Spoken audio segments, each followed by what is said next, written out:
All right, welcome to the Rosa Mystica, and this is the summer sessions, so it's very summery today too, but we should be able to do this, to pull this off together.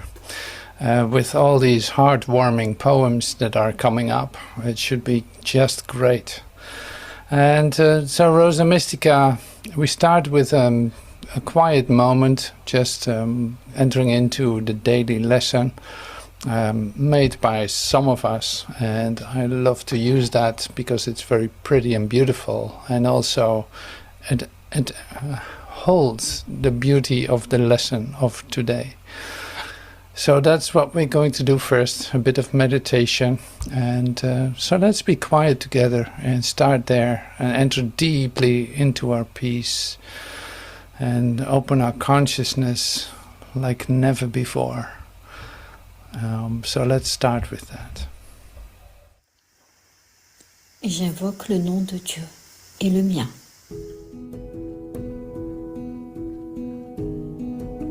Le nom de Dieu est saint, mais pas plus saint que le tien. Invoquer son nom, c'est simplement invoquer le tien. Un père donne son nom à son fils et ainsi identifie le fils à lui-même.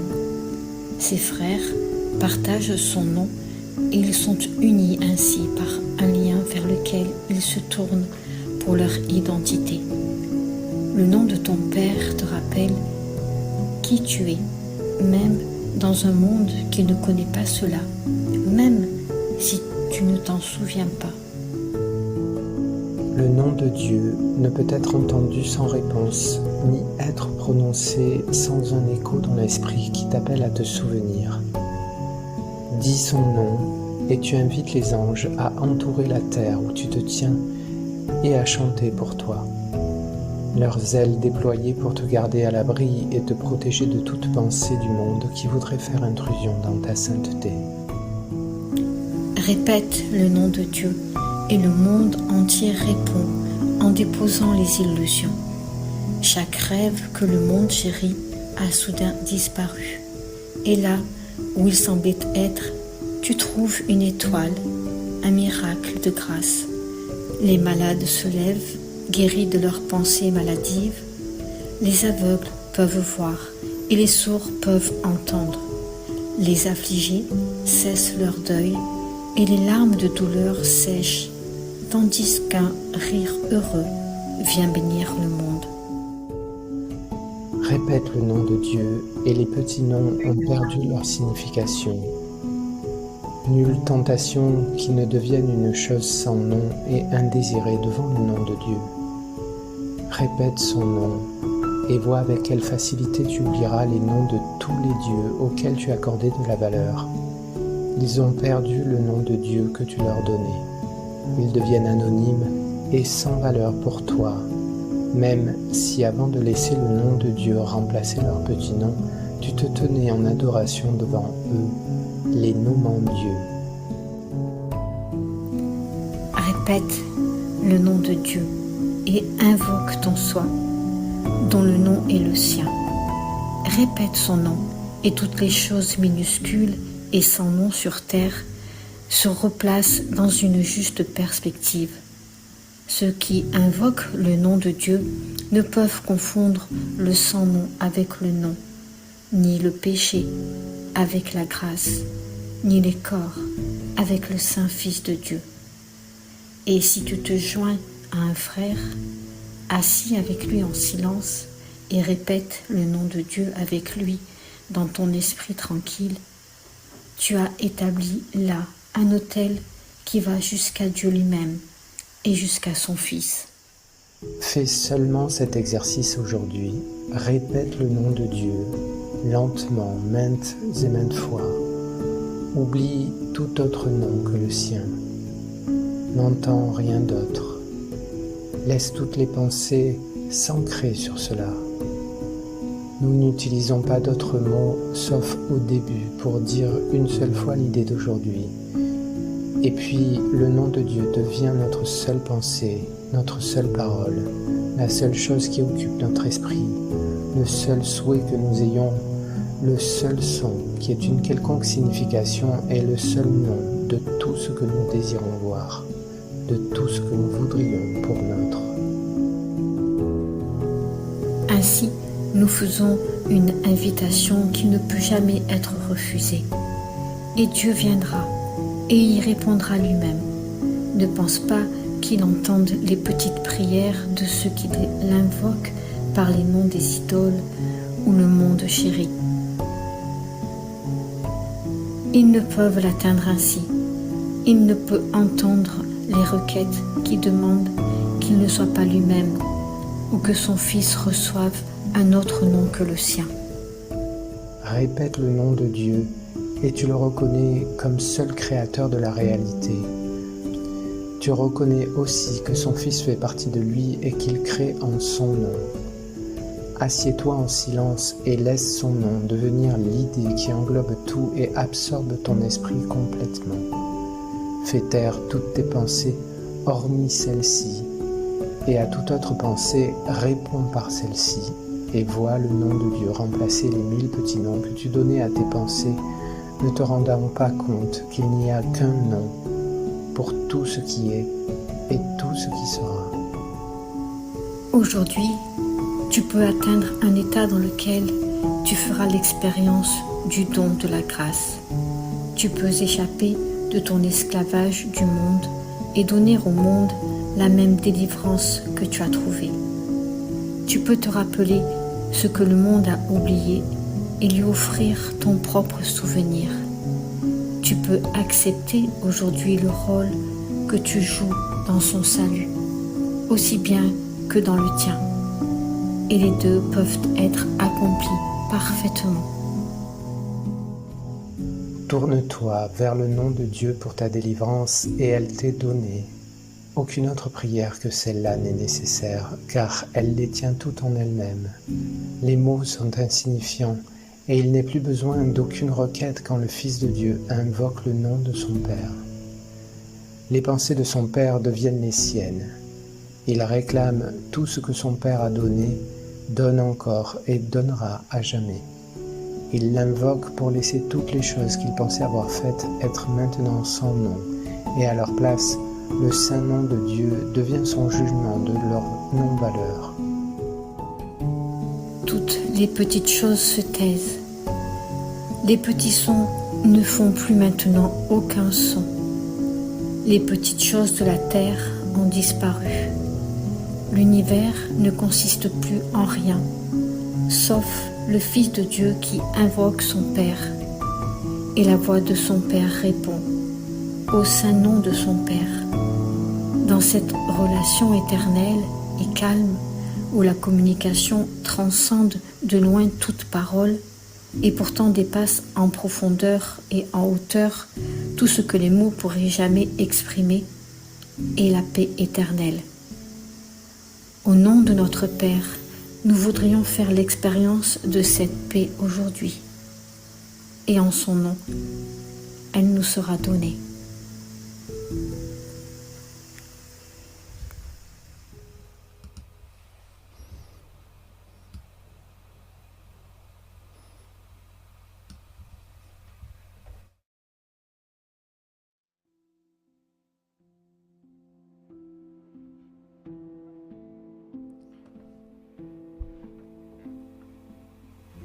All things are silent. Little sounds are soundless now.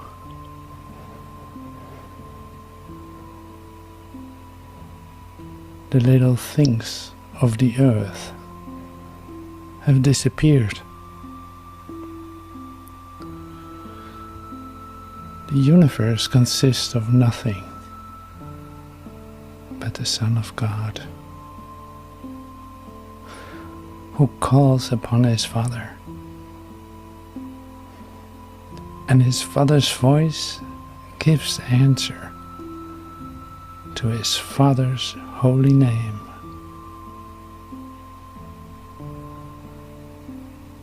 In this eternal, still relationship,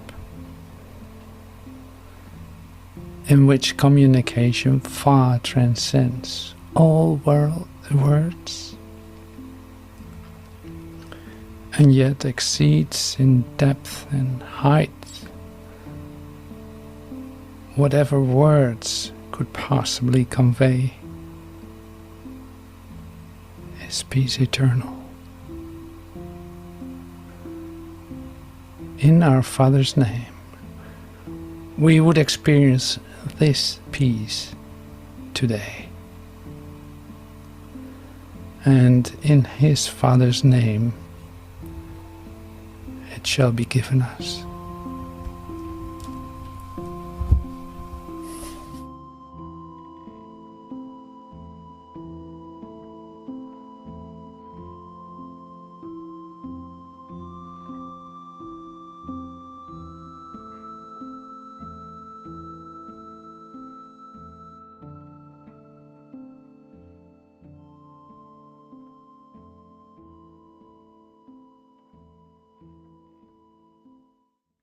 All right, thank you so much for joining in this beautiful stillness.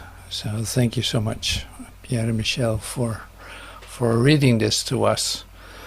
It's like it is really about stillness, like it's entering into that stillness, into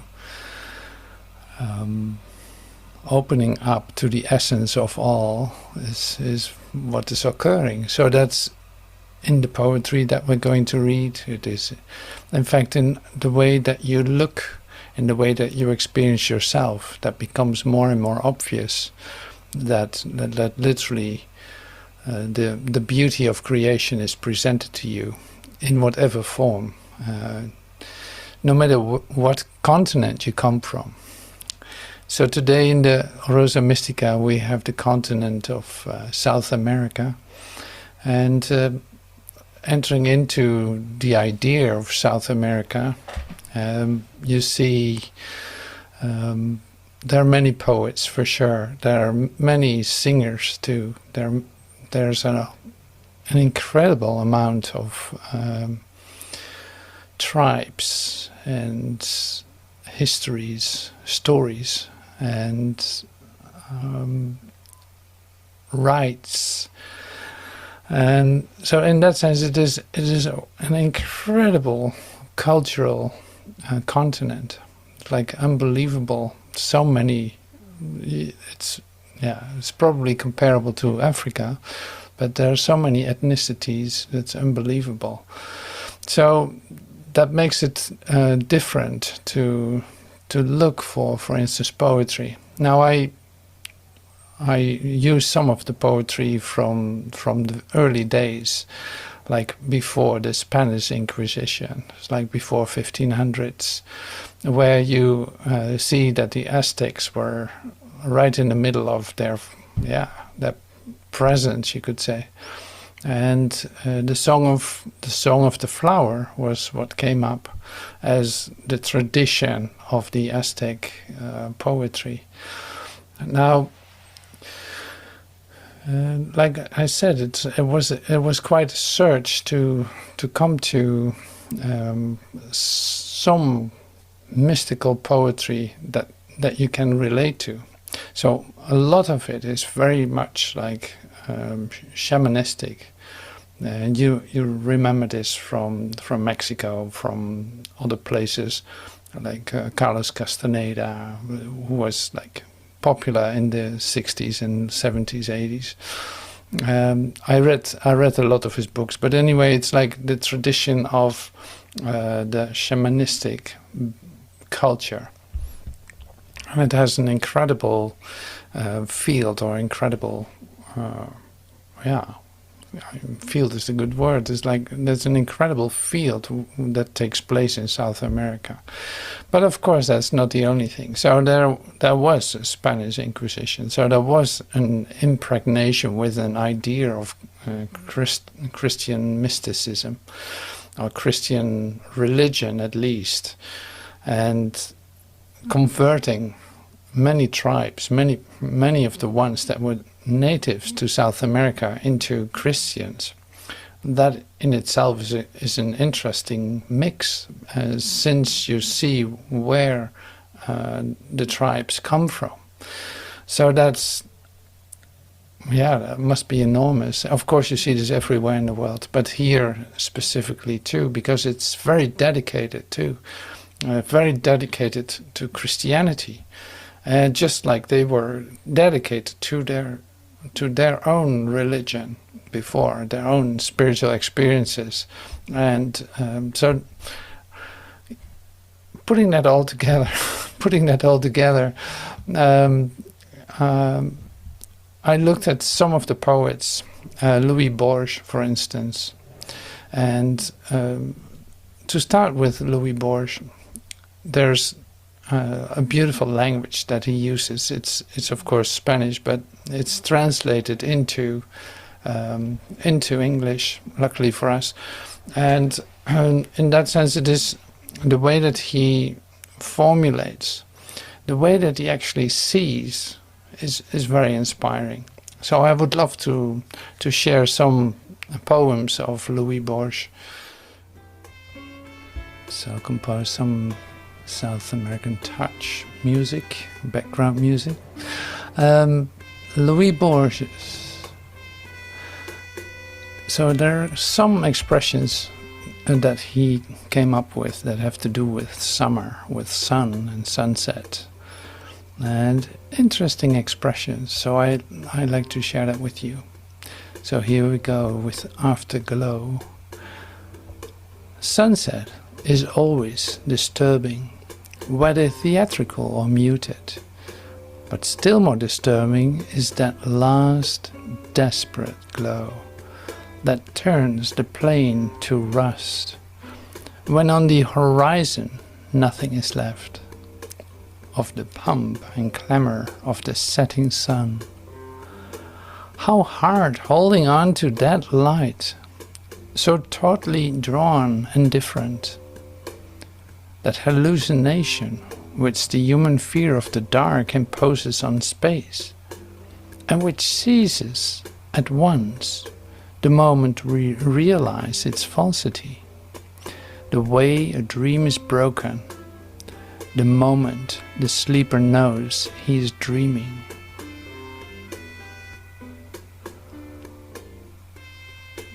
I love this, so it's really beautiful. Sunset, it is always disturbing, whether theatrical or muted, but still more disturbing is that last desperate glow that turns the plain to rust, when on the horizon nothing is left of the pomp and clamor of the setting sun. How hard holding on to that light, so tautly drawn and different,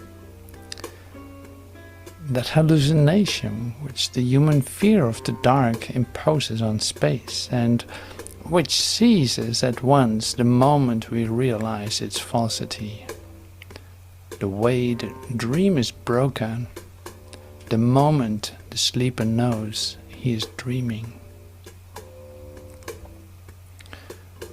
I love it. So beautiful. Now we have another poem. I go up here. Louis Borges' Daybreak.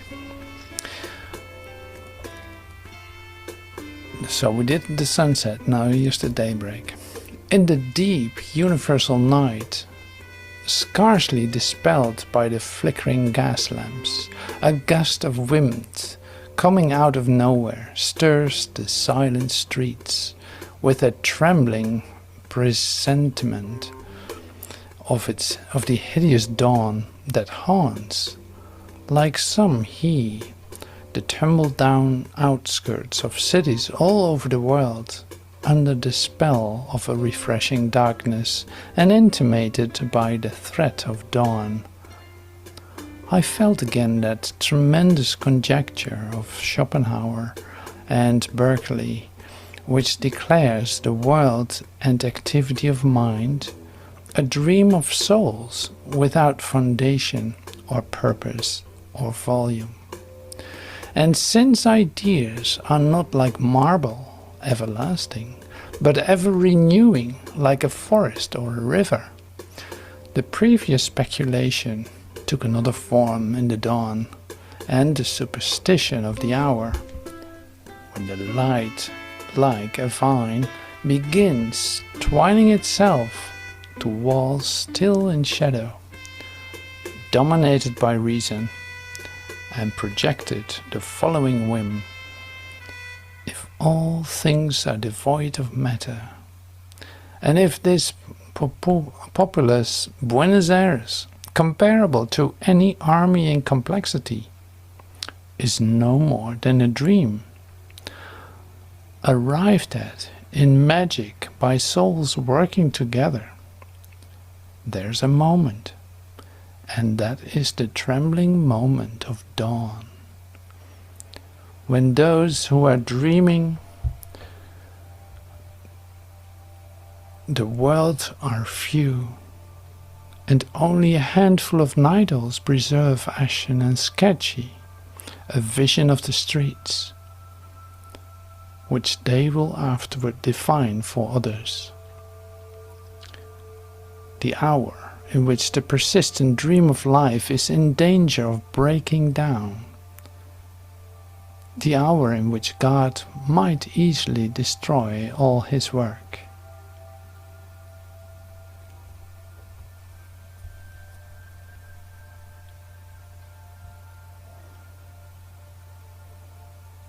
In the human dream it might look like that, of course, as if you lose your whole world, as if nothing is left and everything is sacrificed. But that was only the dream. There was nothing to hold on to anyway. There was nothing to sacrifice. What God created will last forever. What truly is will forever be. It's eternal.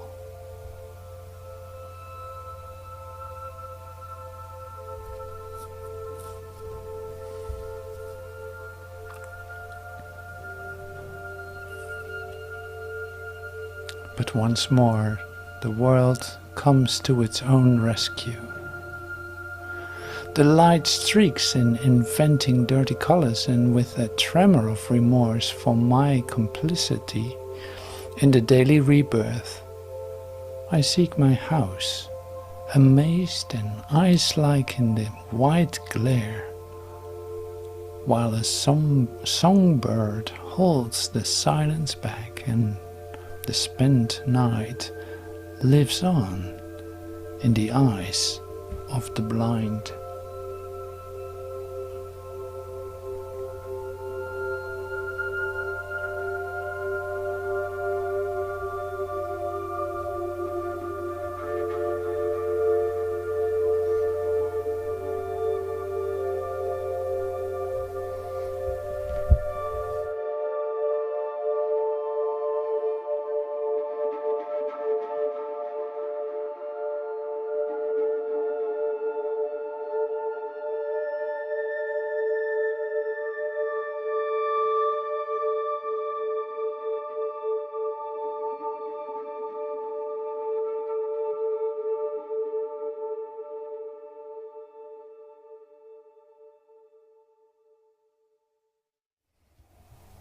So to continue with an expression from Cecilia Meirelles,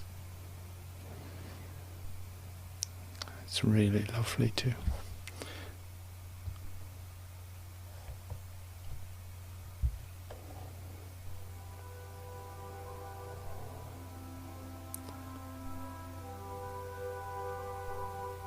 I sing because the moment exists and my life is complete.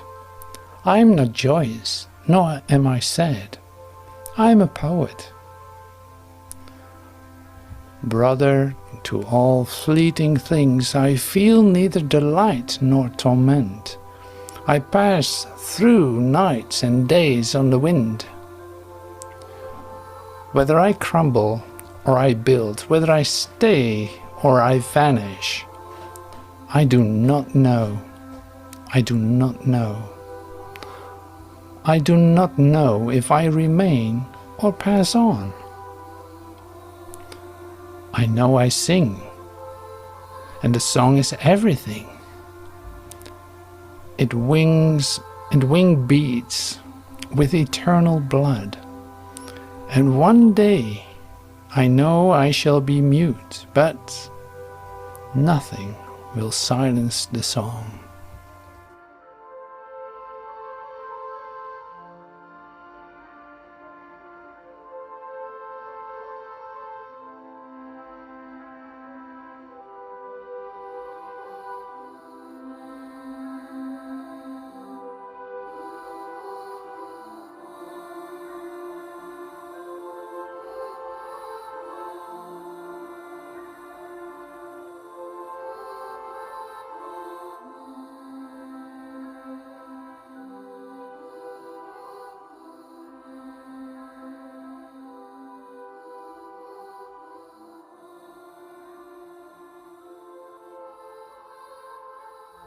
So here's one more of Louis Borges. Time is the substance I am made of. Time is a river which sweeps me along, but I am the river. It is a tiger which destroys me, but I am the tiger. It is a fire which consumes me, but I am the fire.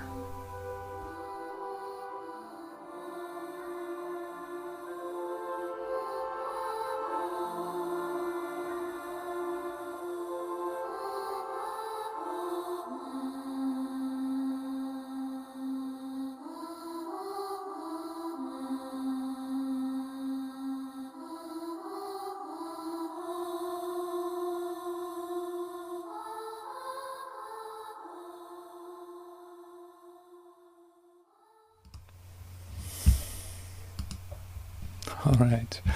Thank you so much for joining with me in this, and lovely to share these poems and just be with them, the poets, for a moment.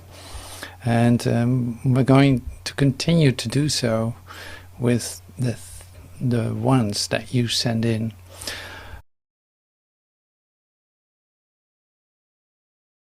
So I thought I'd send this recording in with the picture and the poem that I wrote with the poem. It's called Bouquet of Light. Your core of light draws life to me, feeding my senses with endless lenses. I stop, I stare, transfixed with a glare. I blend with you, an otherworldly, no care. Edged out by love, the warmth of pink, reaches out to me beyond the brink. What space is this you traveled in, to cuddle the green lushness you huddle in? You are my daytime launching pad, to walk the talk of beaming ways. Your bouquet of light, your precious gift, is how I know my beauty is.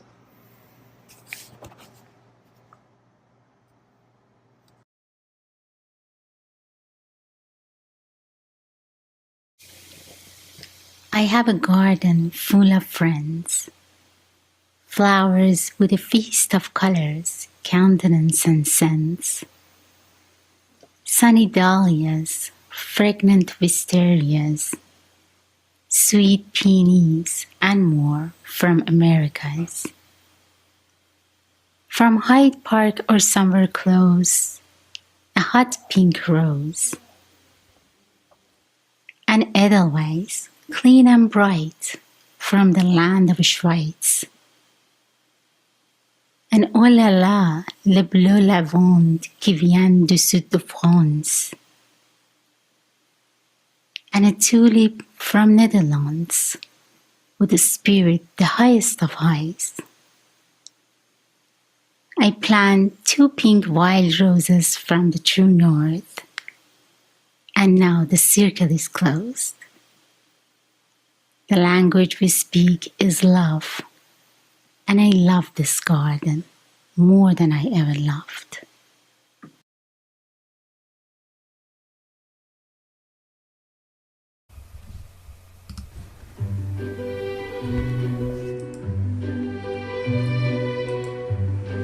Colors, textures, layer on layers, scrolling intensity, vivid vibrational frequencies, love unfolding in petals, emerging to perfection, slowly, deliberately rising, meeting the light, astounding accuracy of form, fragility, fragrantly, delicately, revealing configurations to admire in the opening of wonderful, delightful awesomeness of beingness, the flowers of life.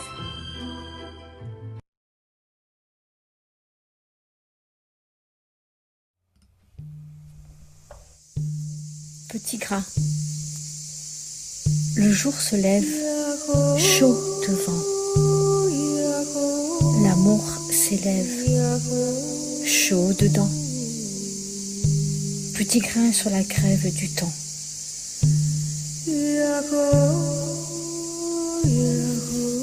Day breaks, watch ahead. Love comes, common thread.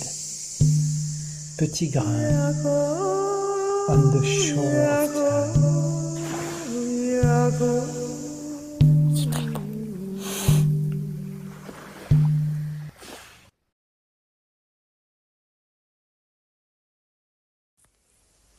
Le murmure de la fleur. Je plonge mes yeux dans ta beauté. Immaculée, tes pétales s'étalent, toujours ouvertes, telle une lumière. Tu perles de ton intérieur la rosée parfumée de la terre et le vent caresse ta dentelle. Pas besoin de lutter, tu danses et te balances et libères ton essence. Équilibriste, toi devant moi, tu m'emmènes en cet endroit où le soleil illumine ta douceur, où l'amour jaillit de ta candeur, où la joie s'éveille, où mes yeux s'émerveillent. L'écho de ta beauté, en douce onde légère, me ramène en mon unique nature de lumière.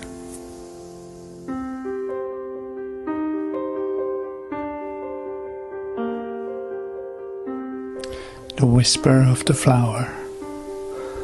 I plunge my eyes into your beauty.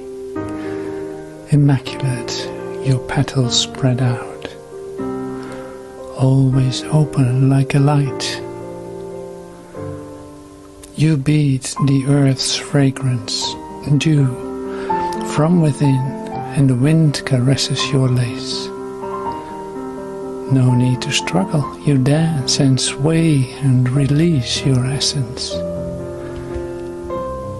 Equilibrist, you before me, you take me to this space where the sun illuminates your gentleness, where love springs from your candor, where joy awakens, where my eyes are filled with wonder. The echo of your beauty in gentle waves brings me back to my unique nature of light.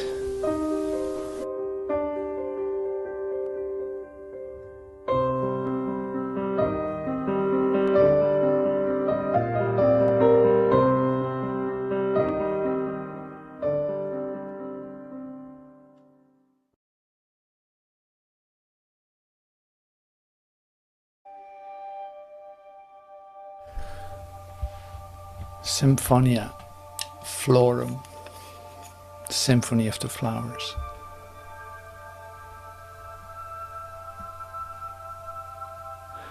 Between the tiles located lovely artistry made visible. In a place no one expects, suddenly arises life in form, subtle dots of color splashed.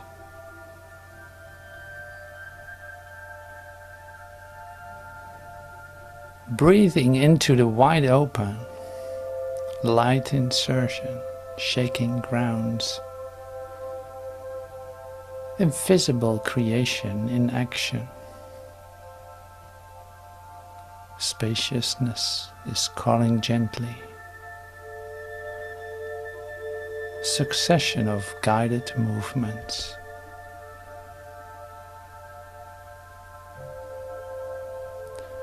Beyond these reflections, love creates like itself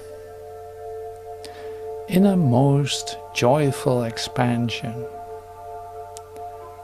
Symphonia Florum, sounding echo of viola tricolor.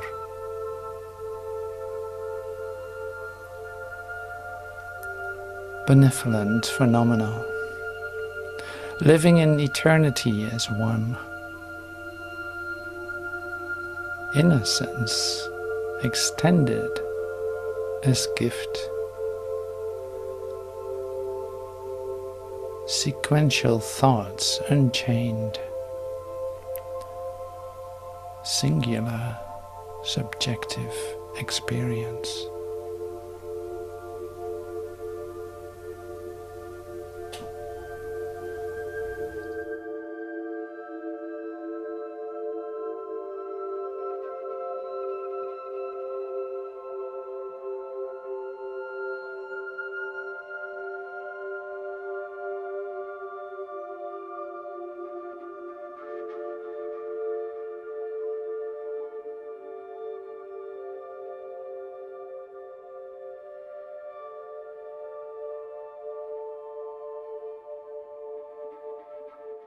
Okay, so where were we again? Yeah, that's really lovely. So that's the interesting thing with poetry. It's like it's just coming to you to share, to give, to receive for yourself, and to actually stand still with what is true, with what it is that you represent, that what is given you. So that's so beautiful. So, well, thank you everyone. Thank you for today. I'll play some songs and taking it easy with you. Thank you for that you made it despite of the heat or whatever excuse you could come up with. So here in the studio, it is actually hotter than yesterday, but I just don't feel any of it.